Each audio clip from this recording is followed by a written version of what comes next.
어쩌다 김건희라는 이런 요물이 권력의 복판에 서서 대한민국의 국격을 말아먹고 있는지 참으로 망신스럽고 개탄스럽습니다. 남에게 해를 주지 않고 정직하다면서 윤석열이 그토록 칭찬하던 일본 언론에서 김건희와 윤석열을 싸잡아 조롱하는 기사가 실렸습니다. 일본인들은 정직하다. 무슨 일이든 정확하다는 것을 느꼈다. 윤석열 대통령이 지난해 3월 일본 요미우리 신문과의 인터뷰에서 했던 말입니다. 윤석열 대통령이 정직하고 정확하다고 믿는 일본의 한 언론이 김건희 명품백 수수 사건을 보도하면서 윤석열 대통령이 권력병에 걸렸다고 보도했습니다. 일본 주간 후지에 최근 보도된 내용을 옮겨보겠습니다. 대통령이 쓴 보고를 싫어하니 측근들은 달가운 보고만 하고 실패하면 책임은 측근이 아닌 외부에 묻는다. 이제는 심한 권력병 환자다. 정확하고 정직한 보도인지는 모르겠지만 일본뿐만 아니라 스페인, 아르헨티나 등 스페인어권 매체들도 김건희 여사 스캔들을 비슷한 취지로 다루고 있습니다. 한 언론은 김건희 여사를 지칭해 한국의 마리 앙뚜아네트라고 했습니다. 앞서 영국 로이터 통신, BBC 방송, 일간 가디언, 미국 시사주간지 타임, 월스트리트 저널 등에서도 김건희 스캔들을 다뤘습니다. 김건희 스캔들이 그야말로 글로벌 핫 이슈가 되었습니다. 국적을 불문하고 외신들이 보는 눈이 비슷한 걸 보니 정확하고 정직한 보도로 보입니다. 김건희 여사는 이름이 널리 알려지고 돋보여서 기분이 좋을지 모르겠지만 우리 국민은 부끄럽기 짝이 없습니다. 이렇게 된 이유는 분명합니다. 윤석열 대통령이 배우자에 대한 수사를 거부하고 범죄 의혹을 비호하고 있기 때문입니다. 해외의 매체들이 앞다퉈 김건희 스캔들을 다루고 윤석열 대통령을 권력병 환자로 취급하고 있는 상황에서 우리나라의 위신이 설 리도 없고 외교가 제대로 될 리가 난무합니다. 윤석열 대통령은 지금이라도 배우자에 대한 수사 방해를 중단하고 김건희 특검법을 수용하겠다고 선언하십시오. 김건희 여사 명품백 수수 의혹에 대해 사과하고 철저히 수사를 지식하십시오. 그 길이 추락한 국격을 조금이라도 회복하는 유일한 길입니다. 국민의 생명을 가벼이 여기고 국민을 존중하지 않고 국민 안전을 볼모로 한 윤석열 정권의 안보 장난에 이재명 대표가 강하게 반발하며 비판했습니다. 네, 정부가 끝내 이태원 참사 특별법을 거부할 것으로 예상되고 있습니다. 정말 피도 눈물도 없는 정권입니다. 대통령 눈에는 칼바람 속에 15,900배를 하면서 온몸으로 호소하던 유족들의 절규와 눈물이 보이지 않는 것입니까? 아무 잘못 없는 국민 159명이 백주대낮에 목숨을 잃어도 책임지는 사람도 진정성 있는 사과도 없었습니다. 그렇게 자식 잃은 부모의 가슴에 상처를 2번, 3번 후벼 파더니 이제는 진상 규명마저 거부하겠다고 합니다. 대체 왜 이러는 것입니까? 국민이 주인인 나라입니다. 윤석열 대통령은 더는 유가족과 국민을 이기려 들지 마십시오. 민심을 거역하며 또다시 거부권을 남용한다면 국민은 더 이상 분노와 좌절에만 멈추지 않을 것입니다. 온전한 진상규명으로 국가의 책임을 바로 세워야 합니다. 민주당은 국민과 함께 끝까지 이태원 참사의 책임과 진상을 분명하게 하겠습니다. 한반도 상황이 정말로 심각해져 가고 있습니다. 냉전 시대로 되돌아가고 있습니다. 평화냐 전쟁이냐 다시 걱정하는 상황이 됐습니다.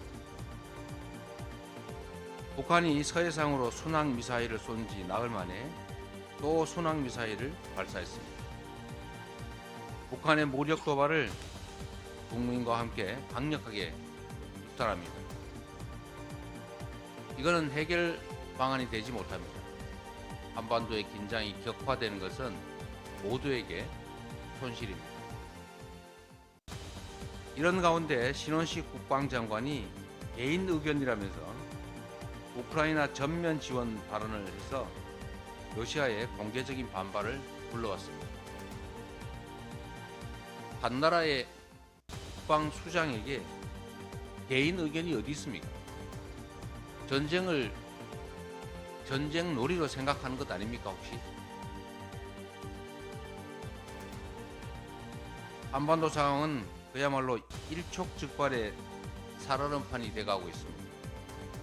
신중하게 상황을 관리해야 될 당사자가 오히려 위기를 증폭시키고 있습니다. 실수가 아니라 고의 아닙니까? 일부러 그러는 것 아닙니까? 제가 이 상황을 보고 나니까 갑자기 북풍 총풍 사건이 떠올랐습니다. 안보와 국민의 생명을 정권에 활용하겠다는 그런 못된 생각 가지고 있는 것 아닙니까? 국가의 안위가 어떻게 되든 정치적으로 악용하겠다는 그런 생각으로 혹시 한반도의 긴장을 격화시키고 도발을 유도하는 것 아닙니까? 라는 걱정이 듭니다. 결코 있어서는 안 됩니다. 안보를 정권에 이용하는 행위를 하겠다는 그런 생각이라면 애시당초 포기하기 바랍니다. 이상입니다. 윤석열이 길들인다라기보다 길들여달라고 꼬리치는 언론이 많습니다. 수사 이야기를 꺼내지 못하고 사과에 편승하는 언론들에게 정청래 최고가 쓴 소리를 뱉었습니다. 기올백 전쟁, 꼼수 사과 아닌 철저한 수사가 답이다. 국민은 늘 무조건 옳다. 어떤 비판에도 변명해서는 안 된다. 강서구청장 재보궐선거 참패 이후 윤석열 대통령이 했던 말입니다. 이랬던 윤석열 대통령이 김건희 여사의 디올 명품백 수수 이후에는 국민은 늘 무조건 옳지는 않다. 어떤 비판도 수용해서는 안 된다. 로 180도 돌아선 것은 아닌지 묻고 싶습니다. 만약 총선에서 참패한다면 또 뭐라고 말할지 궁금합니다. 디올백 사건 이후 대통령 부정평가가 치솟고 긍정평가는 바닥을 치는데 대통령 신년 기자회견조차 안 하거나 못하거나 모르쇠로 일관하고 있습니다. 집권 초기 호기롭게 도어스태핑을 하던 무모한 용기는 어디로 사라졌습니까? 김건희 디올백 수수 사건은 사과 아닌 수사를 해야 하는 범죄 행위입니다. 대통령의 아내는 죄를 지었어도 사과로 퉁치면 끝납니까? 한간에는 관영방송 정권 나팔수로 전락한 KBS를 통해 꼼수 인터뷰를 한다는 소문이 돌던데 그런다고 디올백 수수가 없던 일이 됩니까? 째째하게 굴지 말고 당당하게 국민 앞에 서서 내 아내라도 잘못이 있다면 수사받게 하겠다. 사법 정의에 성역은 없다고 말하면 돌아선 민심도 좀 움직이지 않겠습니까? 쓸데없이 디올백 전쟁 과정에서 당무 개입 의혹이나 받고 보니 민주당으로부터 고발당할 처지 아닙니까? 다 뿌린 대로 거두게 돼 있습니다. 총선이 임박하긴 했나 봅니다. 총선 때만 되면 텐트 정당들이 줄을 잇습니다. 빅텐트, 스몰텐트에 이어 중텐트라는 신조어도 생겼습니다. 텐트는 강풍이 불면 날아가고 홍수가 쳐도 텐트를 걷어야 합니다. 튼튼한 집을 지어도 모자랄 판에 웬 텐트를 치겠다고 하는지 임시 가설 정당임을 자임하고 나서는지 모르겠습니다. 안정적인 튼튼한 집을 지으려면 설계도도 있어야 하고 실내 자본도 있어야 하고 공사 기간도 충분히 있어야 하는데 사정이 다급하여 그런 줄은 압니다만 앞으로는 텐트만 치지 말고 안정적인 집을 짓기 바랍니다. 예전에는 탈당하면 철새 정치라며 언론 비판도 많았는데 요즘 언론은 탈당, 철새 정치에 대한 비판도 예전 같지 않은 것 같습니다. 신년 기자회견에서 언론의 물어볼 자유가 봉쇄되었는데도 가만히 있고 대통령 아내 도이치모터스 주가 조작 의혹, 디올백 수수 사건에도 소극적이고 탈당, 철새 정치에도 눈 감고 하면 언론이 이러면 되겠습니까? 한동훈 띄우기 국힘 편향 언론 보도가 홍수를 이룹니다. 어떤 때는 참 눈물겹습니다. 언론 자유를 위한 선배 언론인들의 처절한 언론 자유 수호 투쟁을 한번 상기해 보시기 바랍니다. 대한민국 언론의 분발을 촉구합니다. 오늘 영상은 여기까지입니다. 시청해주신 여러분 고맙습니다.